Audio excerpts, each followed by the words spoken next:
మీరు చూస్తున్న ఈ పశువు వచ్చేసి 8 నెలల చూడి ఉండగానే ఈడ్చుకుపోవడం జరిగింది.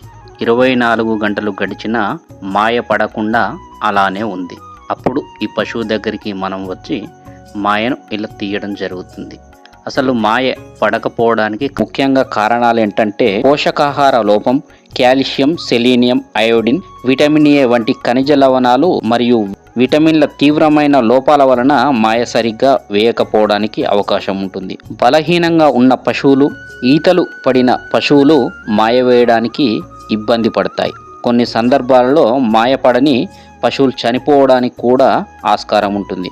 అందుకే 24 గంటలు సమీపించినా కూడా మాయ పడనట్లయితే దగ్గరలో ఉన్న పశు వైద్యుని పిలిపించి మాయ తీయించుకోవాలి. మార్కెట్లో లభించే కొన్ని రకాల మందులను మీకు చూపిస్తున్నాను. ఈ మందులను పశువుకు తాగించినట్లయితే మాయ తొందరగా పడిపోవడానికి ఆస్కారం ఉంటుంది.